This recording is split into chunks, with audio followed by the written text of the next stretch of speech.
Today on Carolina Week, the latest on the Parents' Bill of Rights and how that might impact LGBTQ students. And why one UNC doctor chose to sue the state over abortion restrictions. Plus, a pig on the run in Orange County. All this and more next on Carolina Week. From the UNC Hussman School of Journalism and Media, connecting Carolina's campus and community, this is Carolina Week.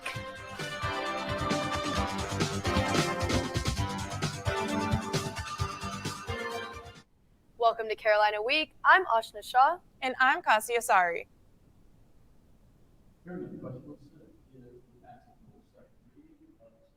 All in favor will vote aye. All opposed will vote no. The state Senate passed the Parents' Bill of Rights yesterday along party lines, with every Republican present voting in favor. Republicans say the bill protects the rights of students' parents, while critics call it an attack on LGBTQ youth by banning any curriculum on LGBTQ issues in K through 4. Here's what the bill's sponsor, Senator Amy Gailey, said about the vote. I know that there is a very vocal, but in my opinion, small minority of people who do not support the bill, but the vast majority of people that I've talked to personally are in 100% agreement with the bill. And the bill would require teachers to let parents know if their child is changing their name or pronouns in the classroom. The bill now heads to the Republican-led House, where it's expected to pass. It will likely be vetoed by Democratic Governor Roy Cooper, sending it back to the floor for veto override votes. Legislators and mental health professionals met in Chapel Hill over the weekend for the 45th annual Legislative Breakfast on Mental Health. At the state's largest mental health policy meeting, health leaders and policymakers addressed solutions and gaps in mental health treatment. The largest topic of discussion, funding these programs. One legislator, Senator Sydney Batch of Wake County, said she supports paying social workers more to keep them working in public schools. Medicaid expansions also came up, with every legislator present saying that expanding Medicaid would be the key to securing more funding for mental health. GOP Senator Jim Bergen said he expects it will get done this session. Representative Wayne Sasser went even further, saying it could be done before April. A UNC researcher found a link between regularly checking social media and the way teenagers' brains develop. The new study suggests that children who grow up checking social media more often are becoming hypersensitive to feedback from their peers. For the study, researchers tracked 169 students from public middle schools in rural North Carolina over 3 years. The UNC Board of Governors makes decisions that affect the day-to-day life of Tar Heels, but they're also influenced by other state leaders. Carolina Week Stephen Schlink explains. Those officials include members of the state legislature, and a lot of it boils down to money and power. The North Carolina General Assembly is back for the long session, and this year partisan control of the Senate shifted to Republicans, who were elected into 30 out of 50 seats. In the House, coming one seat short of a supermajority, they got 71 out of 120. But what does partisan control of the legislature have to do with the state's public universities? In particular, it's about budgeting. That's Catawba College political science professor Michael Bitzer. If the legislature wants to allocate funding for a particular project, they are the ones that literally write the numbers into the line. In the most recent budget, the UNC system got more than $2 billion for the 2023 fiscal year. But this level of funding doesn't necessarily mean lower costs for students. Chapel Hill Senator Greg Meyer sees that as an ongoing issue. I would really like to see us have something that focuses on keeping the cost of attendance down so that students don't end up in so much debt. Funding in the budget also goes into creating new schools. The most recent one has been the School of Civic Life. Touted by the Wall Street Journal as a win against the university's liberal echo chamber, the UNC Board of Trustees-backed school is designed to be free from indoctrination. But that's not something Republican Senator Amy Gailey and Meyer, a Democrat, see eye to eye. I think that having a school like that at Carolina will help students to learn how to disagree with tact and with respect for one another. I think that they did that largely for political reasons. The legislature's power extends beyond funding. I think the other big thing is the appointment power that they have over the governing board, which then oversees the system as a whole. The appointment process looks a lot different than it did under Democratic leadership, Meyer says. There was usually an agreement of what percentage of the Board of Governors seats were going to be nominees that the Republicans would support and what percentage would the Democrats support. That's why, moving forward, Senator Galey hopes to help build bridges between the parties. I really look forward to working to heal whatever wounds there are, build whatever bridges need to be built, because I do believe so strongly in the power and potential of our universities. Another of Galey's goals, strengthening the relationship between the UNC system and the state's community colleges. Because it really offers so many benefits to our students. Like affordability, living at home, and working part-time, all while earning college credits. Another thing Meyer thinks the public should be on the lookout for: what the level of overall funding is to the system and whether it's going to help keep the cost of attendance down. As you're watching this, the UNC Board of Governors still haven't responded to our request for comment. Meanwhile, legislators are already working to build this year's budget, no inkling yet as to how much money will be given to the UNC system. In Raleigh, I'm Stephen Schlink, Carolina Week. More heat between UNC and the state. A UNC doctor is suing over access to medical abortions. CW reporter is live outside the U.S. District Court in Durham. Kelly, why is this doctor suing?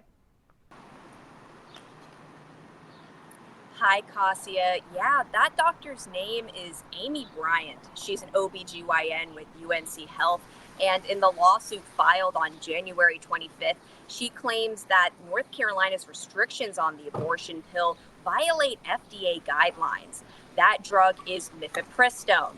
Previously, it could be prescribed by doctors and dispensed at local pharmacies. But after the overturning of Roe v. Wade, North Carolina began requiring that patients receive the drug in person at a clinic after mandatory counseling and a 72-hour waiting period. Now, Bryant's case is one of several across the country.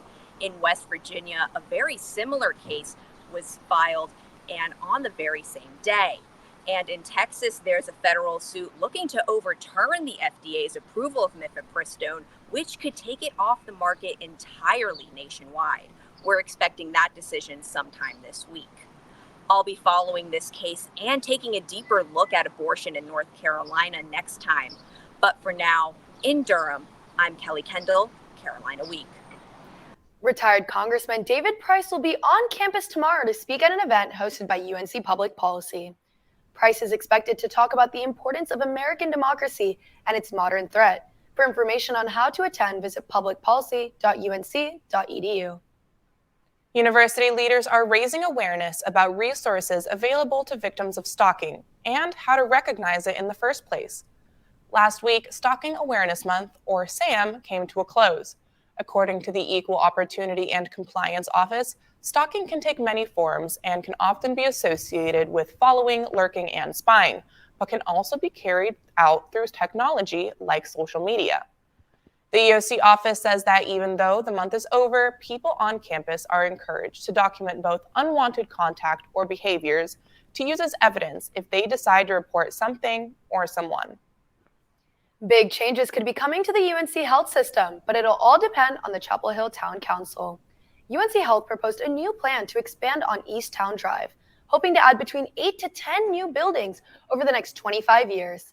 The healthcare system cited a need for more outpatient space to provide better care for its patients. Pending the Town Council's approval by June, construction would begin this summer of 2024. It's time to have a chat about ChatGPT, the AI chat box that generates human-like responses based on user input. But how can the technology impact students? CW reporter Sarah Choi has more. If you've been on the internet recently, you've probably heard of ChatGPT.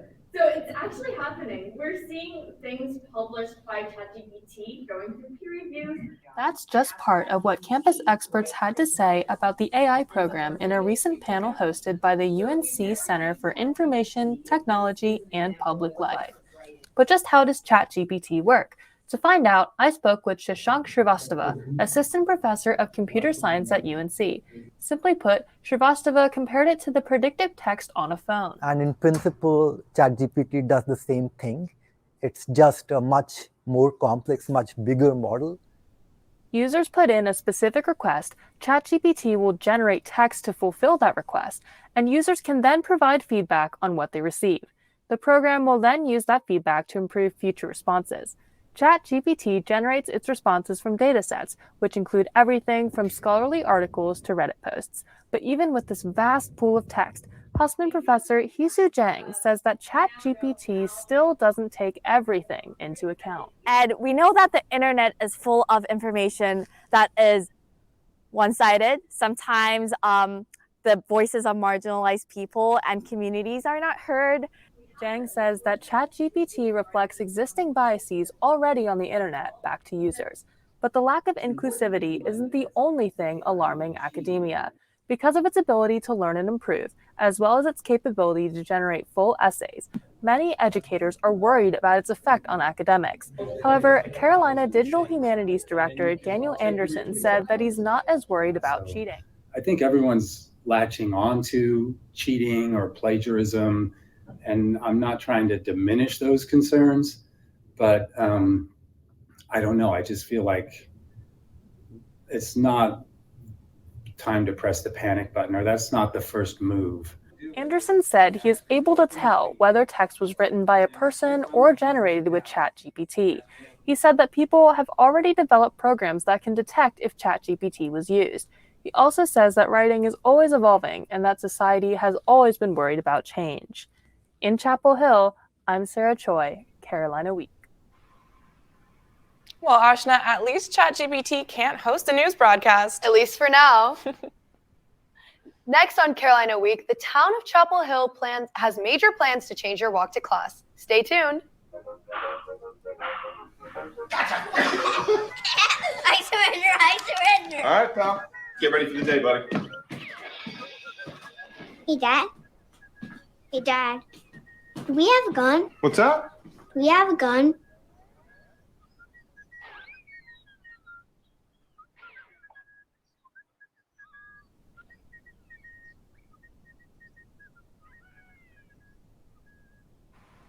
Welcome back to Carolina Week. We have an update on some aesthetic changes coming to Chapel Hill. The town of Chapel Hill approved $2 million in funds to improve its downtown streetscapes. CW's Victoria Osborne tells us what this means. It's improving things that would normally go unnoticed, like these traffic light poles on the intersection of Columbia and Franklin Street. Chapel Hill Mayor Pam Hemminger says Chapel Hill's busy streets like Franklin, Columbia, and Rosemary will be the focus. Light poles at the corner of Franklin and Columbia are still wooden and are holding up by guide wires, which kind of restricts pedestrian movement on those corners. We will apply those monies towards getting the metal mast arms, which are safer and better. But it's not just streetlights and traffic signs. Accessibility will be key to the project too. Here is Felicia Jimenez, a human and development family coordinator, says the accessibility priority is important. Improvements for any ground on the sidewalks, especially where people are there's a lot of foot traffic, wheel traffic. It's really important that we make sure everyone has the opportunity to get where they need to in a timely manner. These improvements are all part of the town's enhancement plan, where in the spring, town leaders will identify what these infrastructure needs downtown has. Christian Bacom, the owner of Four Corners, tells us some improvement ideas. It just needs some love. You know, it needs, like, the buildings need to be cleaned up, and I think the sidewalks need to be cleaned up. Until the study is completed, improvement projects should be put on hold to make sure the design will interfere with other projects. In Chapel Hill, I'm Victoria Osborne, Carolina Week. If you're rolling down the improved streets, scooter owners beware. Last Friday, UNC police notified the Carolina community about a string of electric scooter thefts. In the Alert Carolina message, UNC police say they received 3 reports of stolen scooters last week. The thefts happened at multiple places across campus, but police say they have not ruled out the possibility of these incidents being related. They recommend scooter owners lock up their vehicles and remind them to register their scooters at move.unc.edu. Soon, there will be a new face in Chapel Hill government. Brittany Waddell is the next planning director of Chapel Hill. According to the town, a role that's been vacant since December. In her new role, Waddell will oversee things like town development projects, land use, historic preservations, transportation, and connectivity policy. A UNC alumna, she previously worked as the assistant planning director in Raleigh and has had 2 decades of planning experience across the state. Waddell's first day on the job will be Monday. Chapel Hill may need to increase their taxes this year to cover the $60 million in critical need repairs and core services. This is one of the 3 hard truths the town is facing with their budget in the next 5 years. Town council members believe these proposed cuts and tax increases are long overdue and anticipate hardships ahead. Now for some sweet news. Crumble Cookies on Franklin Street is having its grand opening this Friday. The national cookie chain has gone viral on social media for its massive cookies that change flavors each week. Now, instead of driving all the way to Durham, locals can get their cookie fixes at 133 West Franklin Street. Crumble Cookies doors will open at 8 a.m. Ashna, it has been a while since I've walked down Franklin Street, and I feel like so much has changed. I know. I can't wait to try out Crumble, and hopefully if the weather gets a little bit better, maybe we can go on Friday. So, Corey, tell us a little bit about what the weather is looking like for this weekend. Yeah, guys, just like the Crumble Cookies, the weather today is going to be sweet. Nice and warm into the low 70s. It's February, but it certainly doesn't feel like it. And it's going to feel like it here on your walk to class here, especially if you're out and about.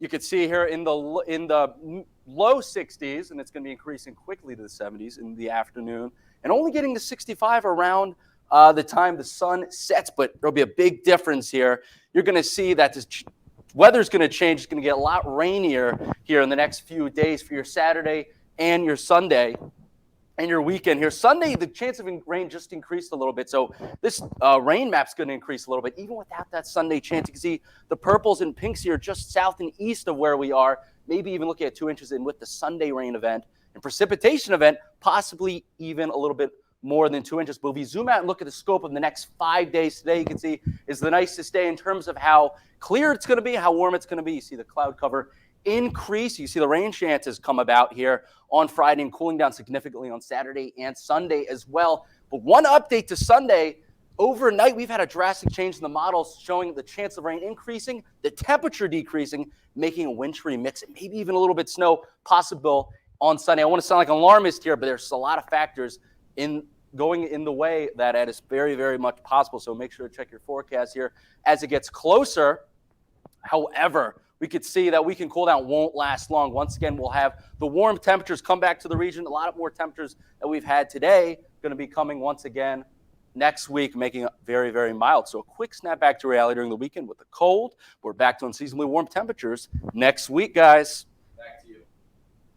So with this whole wintry mix in the middle, I think maybe we should wait to visit Crumble until next week. Yeah, I'm not sure if it's really worth the hype. Stay tuned for more sweet news in sports after the break. Last week, Brandon met a girl on a dating app. One day after work, he finally found the courage to ask her out. No answer. He started to panic. Was he being too pushy? Maybe it was too... Hey, sorry I didn't respond. I was driving. I would love to go on a date. How does tonight sound?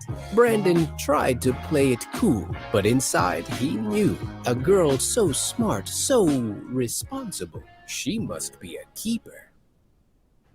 Even though the Tar Heels lost on Blue Devil territory, it was still a win for restaurants and bars on Franklin Street. Fans visit from all over, and popular spots on Franklin get a lot of foot traffic, according to Matt Gladek, Executive Director of Chapel Hill Partnerships. In fact, Gladek says the town sees 10 to 15,000 more people than normal, playing a particularly big role in the town's economic impact. Here's what one restaurant's manager had to say. When we win, everyone's celebrating, so we stay open a little later, and we can make a lot more money during that time. Let's check in with our sports anchor, Olivia Mundorf, to see if our student athletes saw as much success as Four Corners did. Thanks, Asha. Carolina basketball has fallen far from the preseason #1 ranking, with losses to the Blue Devils and the Deacons in the same week. But first, let's talk about the women's team. After having an 8-game win streak snapped on Sunday, they'll try to bounce back on Thursday at Syracuse. The offense will need to regain its footing following a disappointing 55-point showing on Sunday. Junior guard Kennedy Todd Williams finished with only 9 points, and she's going to need to find the bottom of the net for the Heels to get back in the win column. The Lady Tar Heels are ready to take the diamond as the 2023 softball season begins this week. With a healthy dose of returning starters and impact newcomers, they'll look to put together a winning record for the first time since 2019. The Tar Heels will begin their season in the Puerto Vallarta College Challenge, competing against top 25 teams Ole Miss and Oklahoma State. They'll be led by senior outfielder Bree Stubbs. She hit a .355 batting average last season and didn't record a single error in center field. In the circle, sophomore Lily Bax will be returning after having the most appearances on the team in 2022. They should be a fun group to watch this year in Anderson Softball Stadium. Trying to avoid a third straight loss, on Tuesday, the men's basketball team traveled to Winston-Salem to face off against the Demon Deacons. The Heels really struggled in the first half and couldn't get the offense going, trailing as much as 26 points midway through the first. It wasn't until the second half that UNC was able to begin to cut the deficit down and make the game closer.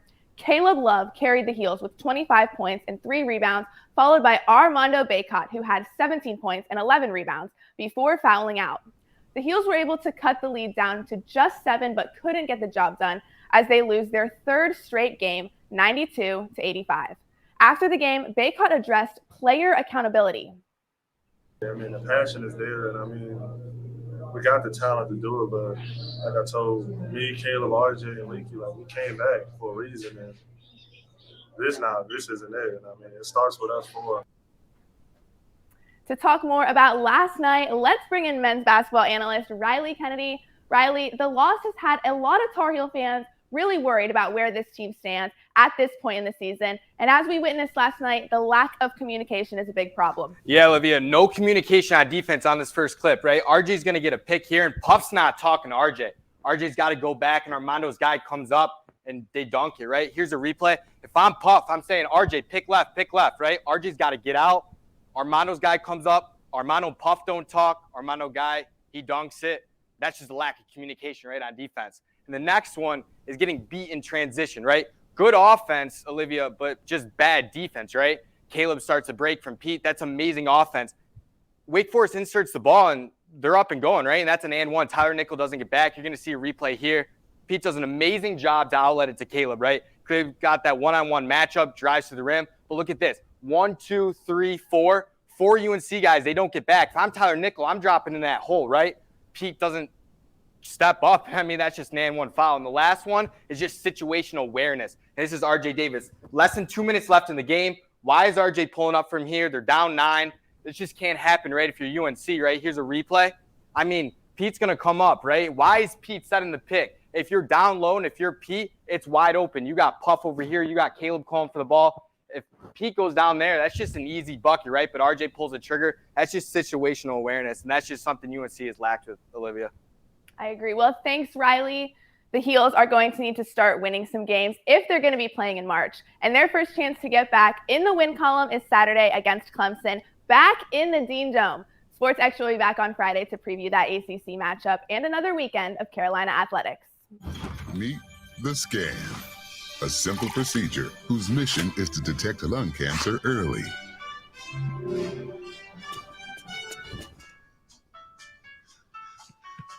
I'm here to save you. Risk for lung cancer. Oh man, that's a new fence. If you smoke, early detection could save your life. Learn more at savedbythescan.org. Run Escape Room has reopened. Chapel Thrill Escapes was created in 2019, and after a break at the height of COVID-19, CW's Lauren Lovett says renovations are finally complete. Kasia, I'm in the basement of Cobb Residence Hall in the Ramses in Wonderland escape room. Everything you see around me is entirely student-built and designed. And after a very successful resident week, the room will be back open tomorrow. If you want to join in on the fun, the room runs Thursday through Sunday. On-campus students pay $12 and off-campus students pay $14. Back to you guys. Students aren't the only ones getting lost and found. That's right, Ashna. After a wild social media chase in Orange County, a lost pig was captured. Now the pig needs a new home. And while the pig is not yet available for adoption, Orange County Animal Services has plenty of other pets looking for forever homes. Kostya, do you have any pets at home? I have the cutest mini schnauzer named Kobe, but I don't really think he's looking for a pig brother right now. Yeah, I wouldn't think so. Thanks for watching this week's edition of Carolina Week. We'll see you in 2 weeks. Enjoy your wellness days.